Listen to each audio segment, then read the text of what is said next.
Assalamualaikum warahmatullahi wabarakatuh. Halo teman-teman, apa kabar?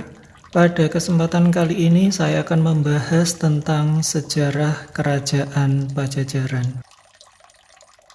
Kerajaan Pajajaran. Kerajaan Pajajaran atau Kerajaan Sunda merupakan kerajaan Hindu yang terletak di Parahyangan, Sunda. Pakuan berasal dari kata Pakuwuan yang mengartikan sebuah kota. Di masanya, para masyarakat Asia Tenggara terbiasa untuk menyebut sebuah kerajaan dengan nama ibu kota, dan dari beberapa catatan yang ditemukan, Kerajaan Pajajaran dibangun pada tahun 923 oleh Sri Jayabupati, seperti yang ada pada sebuah prasasti Sang Hyang Tapak tahun 1030 Masehi yang berlokasi di Kampung Pangcalikan dan juga Bantar Muncang, tepi Sungai Citatih, Cibadak, Sukabumi. Sejarah Kerajaan Pajajaran. Dari segi geografisnya, Kerajaan Pajajaran ada di Parahyangan, Sunda, dan Pakuan menjadi ibu kota Sunda sudah tercatat tahun 1513 Masehi dalam The Suma Oriental.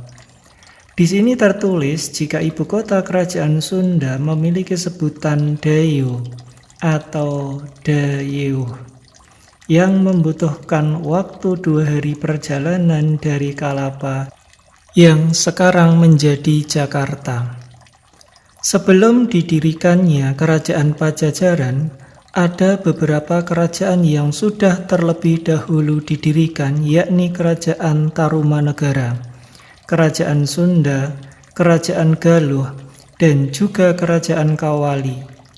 Kerajaan Pajajaran ini tidak bisa dilepaskan dari beberapa kerajaan tersebut, sebab Pajajaran merupakan kerajaan lanjutan dari beberapa kerajaan tersebut.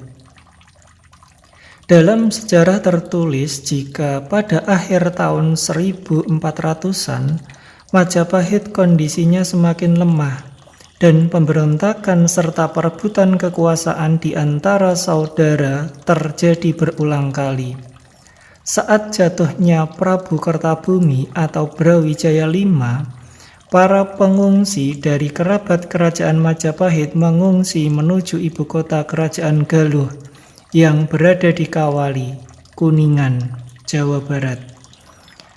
Raden Baribin yang merupakan saudara dari Prabu Kertabumi pun diterima dengan tangan terbuka oleh Raja Dewa Niskala, serta menikah dengan Ratna Ayu Kirana yang merupakan salah satu putri Raja Dewa Niskala. Raja juga menikah dengan salah seorang dari keluarga pengungsi rombongan Raden Baribin tersebut.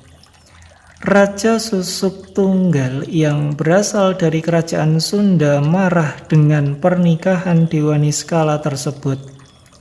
Dewa Niskala dianggap sudah melanggar aturan, dan aturan tersebut sudah sejak peristiwa Bubat yang berisi jika orang Sunda Galuh tidak boleh dan dilarang menikah dengan orang yang berasal dari keturunan Majapahit. Peperangan hampir saja terjadi dari dua raja yang merupakan besan tersebut. Kedua raja ini menjadi besan sebab Jayadewata yang adalah putra dari Raja Dewa Niskala adalah menantu dari Raja Susuk Tunggal. Peperangan tersebut tidak terjadi lantaran Dewan Penasehat berhasil mendamaikan kedua raja tersebut dengan keputusan akhir jika kedua raja tersebut harus turun dari tahta mereka dan mereka berdua menyerahkan tahta mereka pada putra mahkota yang sudah dipilih. Dewa Niskala memilih Jayadewata anaknya untuk meneruskan kekuasaan, sementara Prabu Susuk Tunggal juga memilih orang yang sama sehingga akhirnya Jayadewata mempersatukan kedua kerajaan tersebut.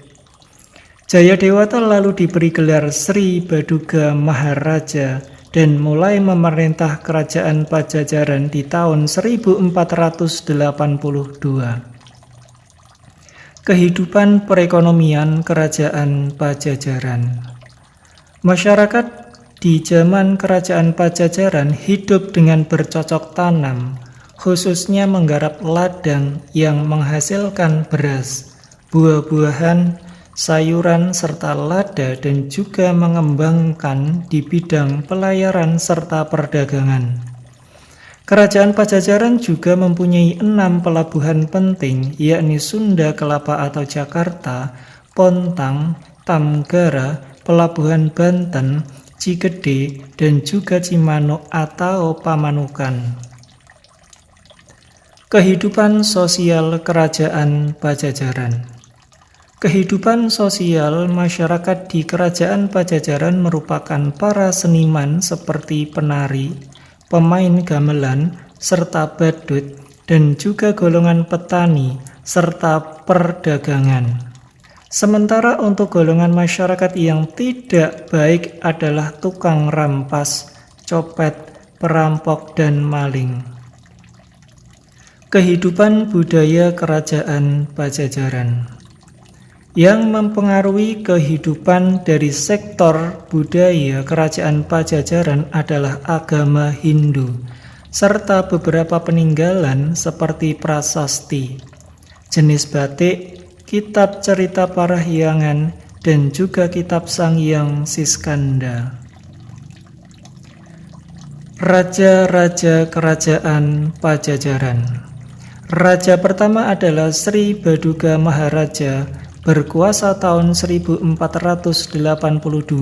hingga 1521, bertahta di Pakuan.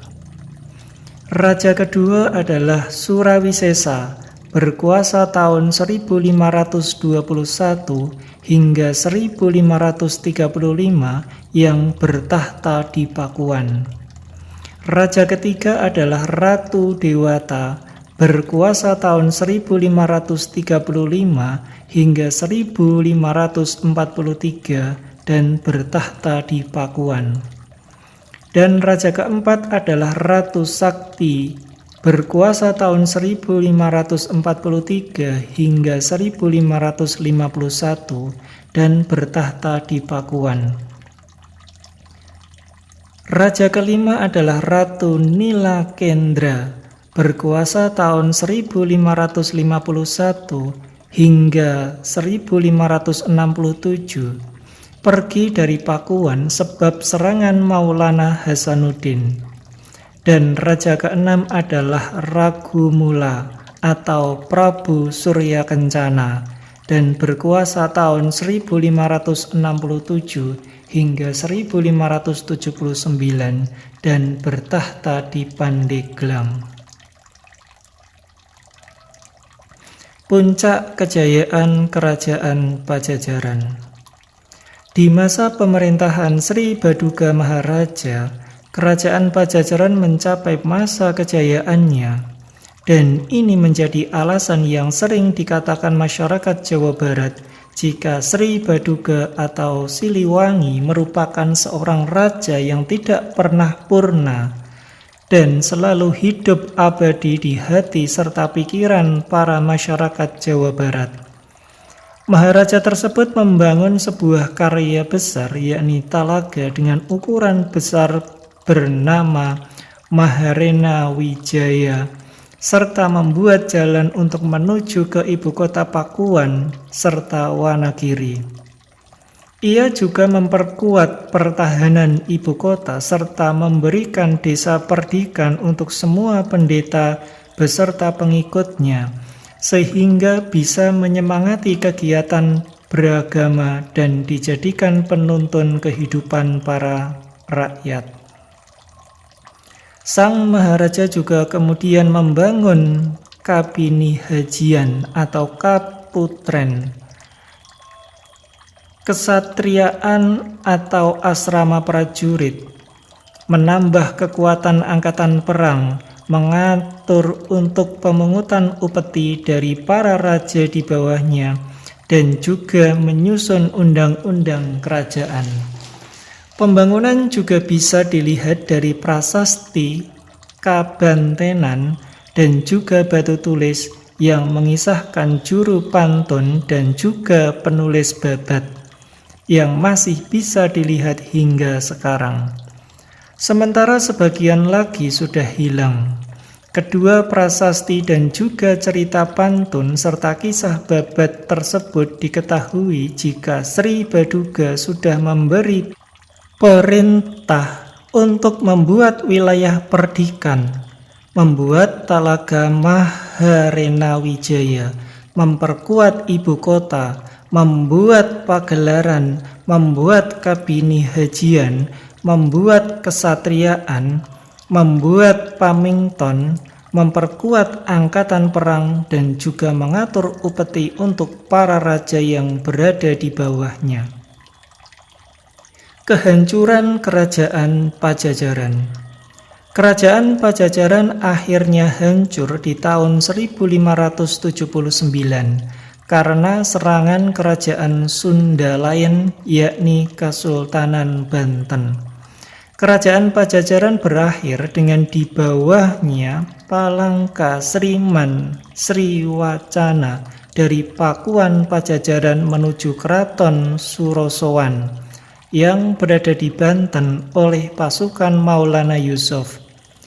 Batu sebesar 200 kali 160 kali 20 cm tersebut dibawa menuju Banten.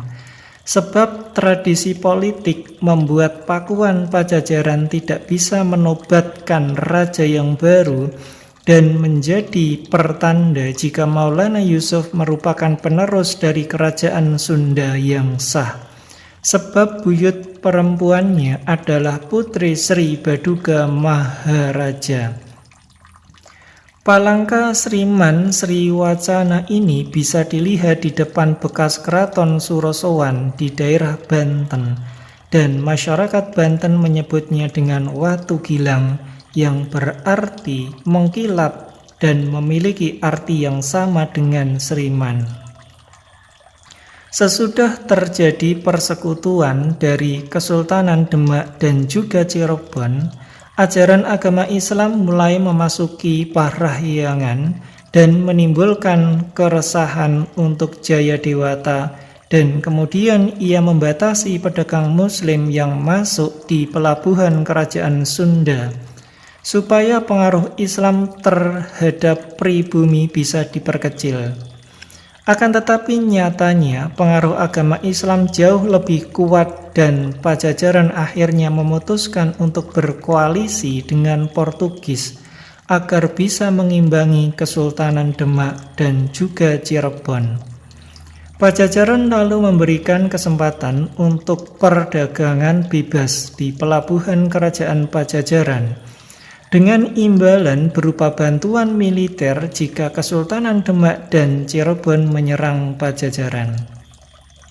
Kekuasaan dari Pajajaran akhirnya jatuh ke Kesultanan Banten di tahun 1524 dan pasukan Demak yang bergabung dengan Cirebon mendarat di Banten, dan ajaran Islam yang dibawa para pendatang pun menarik perhatian dari masyarakat sampai ke pedalaman Wahanten Girang.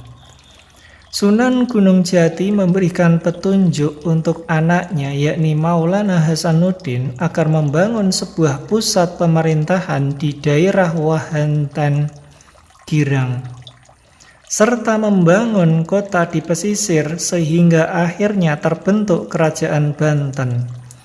Tahun 1570, Maulana Yusuf naik tahta dan menjadi Raja Banten menggantikan sang ayah, yakni Maulana Hasanuddin. Ia meneruskan ekspansi menuju pedalaman Sunda serta akhirnya berhasil mengalahkan Pakuan Pajajaran. Tahun 1527, pelabuhan Sunda Kelapa juga jatuh ke pasukan Islam yang membuat Pajajaran dan Portugis menjadi terpupus sehingga kerajaan Pajajaran semakin melemah.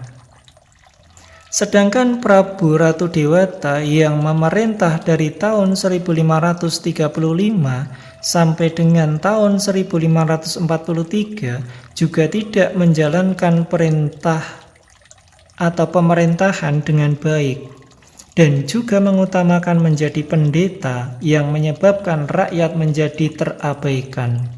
Sedangkan penerusnya yakni Ratu Sakti sangat senang bermain wanita, dan Raja Mulya yang sangat senang menghamburkan harta sambil mabuk yang membuat kerajaan Pajajaran tidak bisa dipertahankan lagi.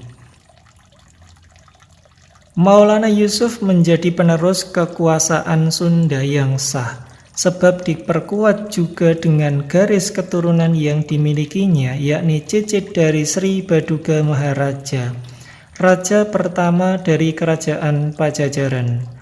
Sesudah berhasil dikalahkan Banten, beberapa punggawa istana pindah dan menetap di Lebak dan hidup di pedalaman sambil terus memakai cara kehidupan Mandala yang ketat.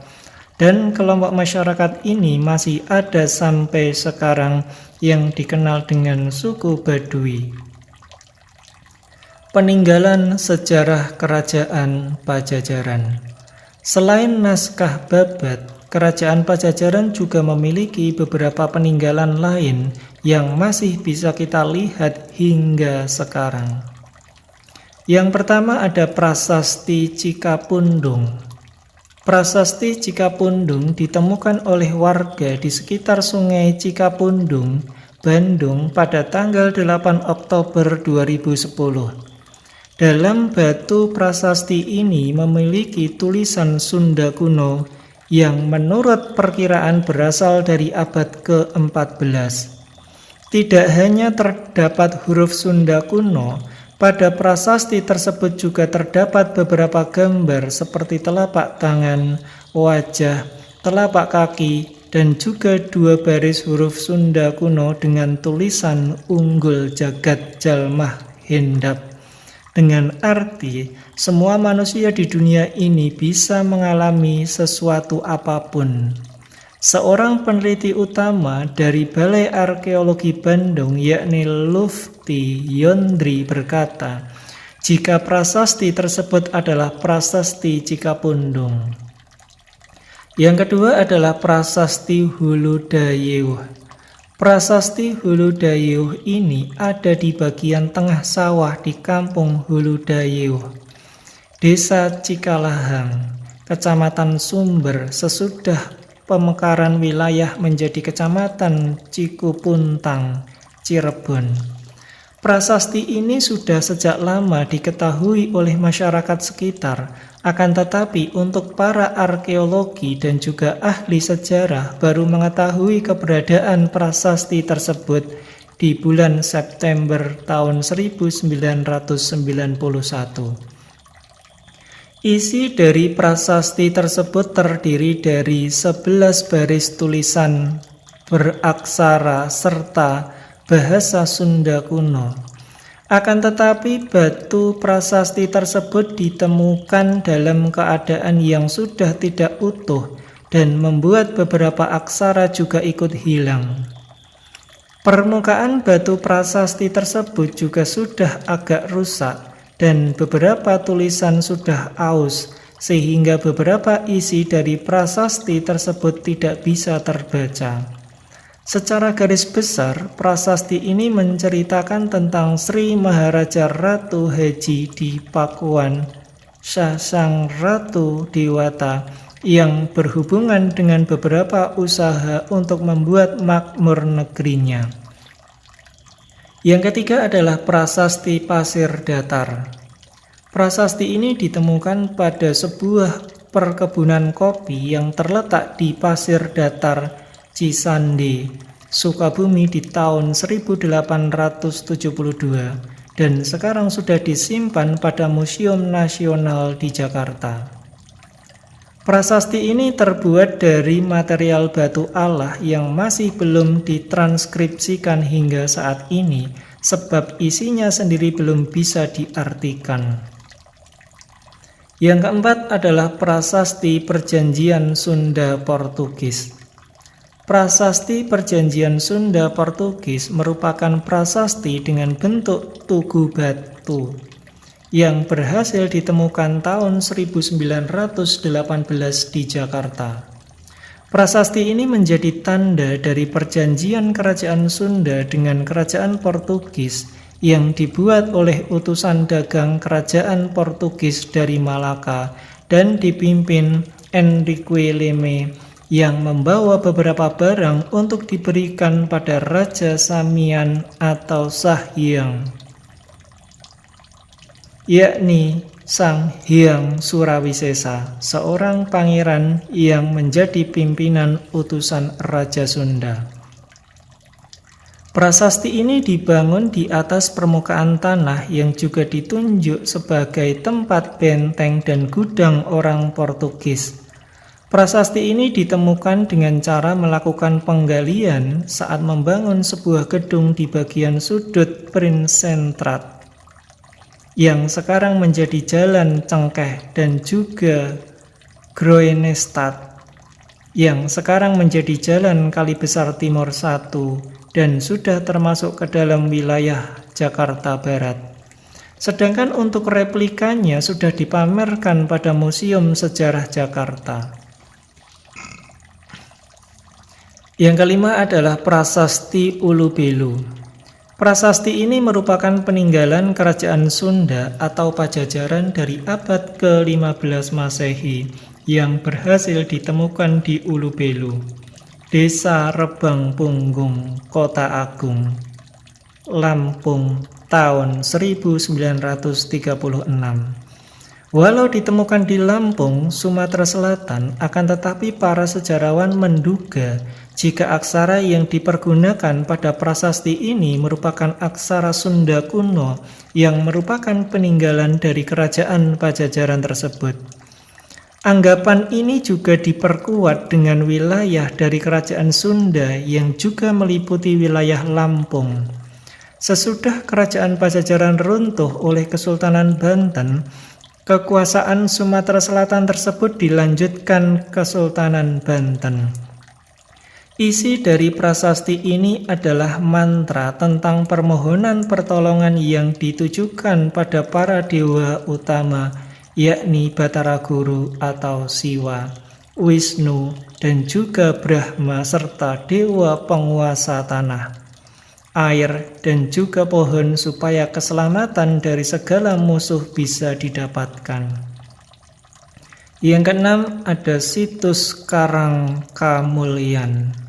Situs ini ada di Desa Karangkamulyan, Ciamis, Jawa Barat, yang merupakan peninggalan dari kerajaan Galuh Hindu-Buddha.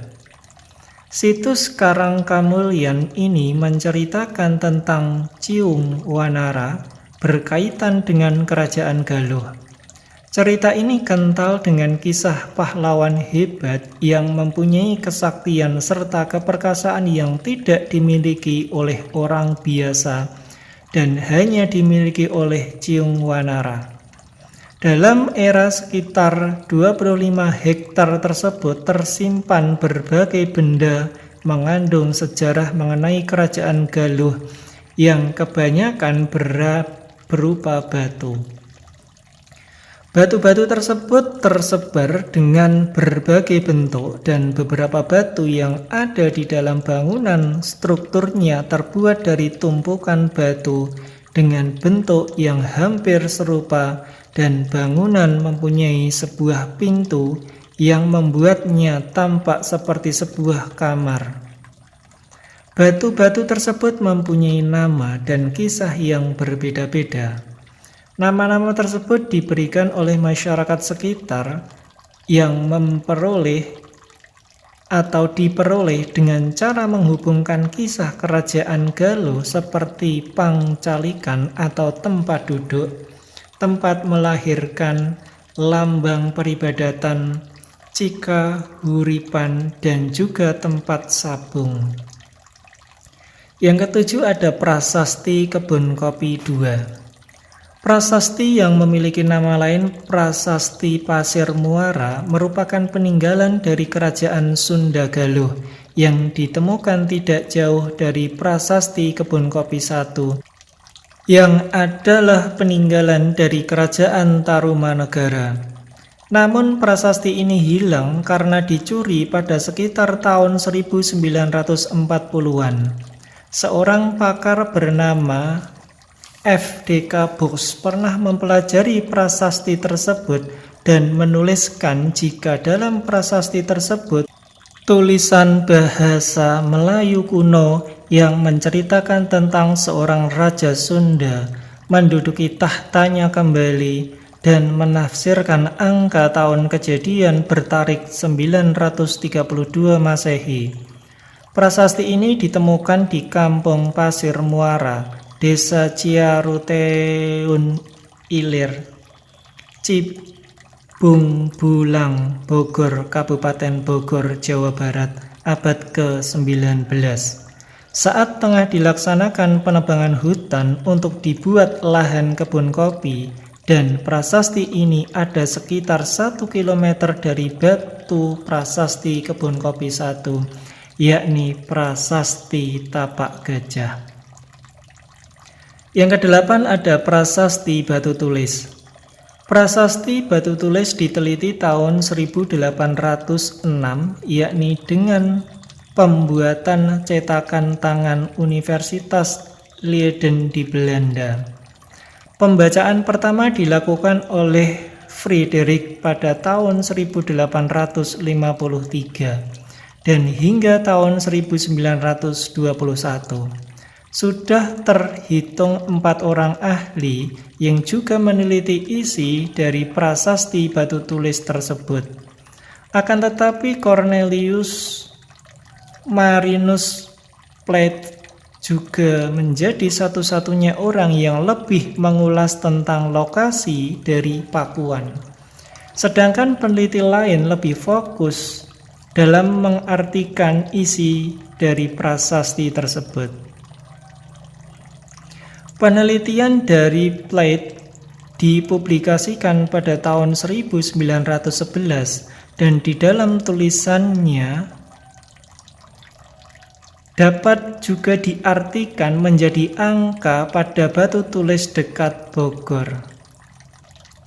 Plaet memberikan penjelasan yang berarti dalam legenda dan juga berita sejarah yang lebih dipercaya. Kampung Batu Tulis menjadi tempat puri kerajaan Pajajaran dan masalah yang ditimbulkan hanya dengan menelusuri letak yang benar. Plaet kemudian mengatakan puri identik dengan kota kerajaan dan kadutuan Sri Bima Narayana Madura Suradipati dengan Pakuan adalah kota. Babat Pajajaran menggambarkan jika Pakuan dibagi menjadi dalem kita atau jero kuta dan juga Jawi kita atau luar kuta yang berarti kota dalam dan kota luar. Plaet juga menemukan benteng tanah di jero kuta yang sekarang berada di daerah Sukasari.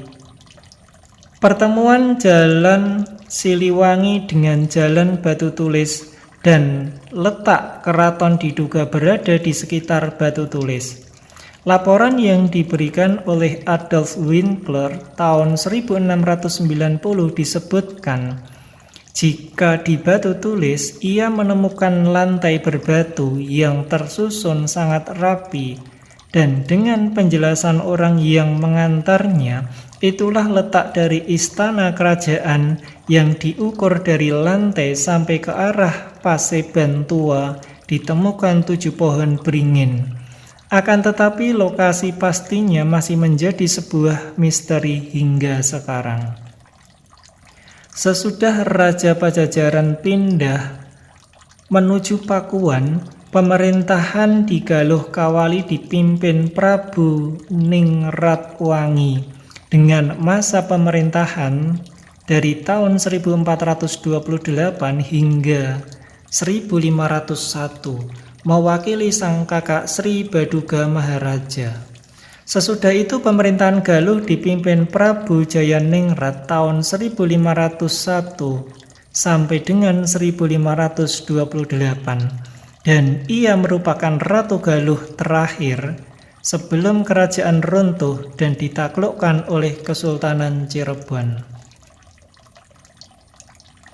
Terima kasih telah menyimak tentang sejarah Kerajaan Pajajaran. Semoga bermanfaat dan menambah kecintaan kita terhadap sejarah leluhur masa lampau. Wassalamualaikum warahmatullahi wabarakatuh.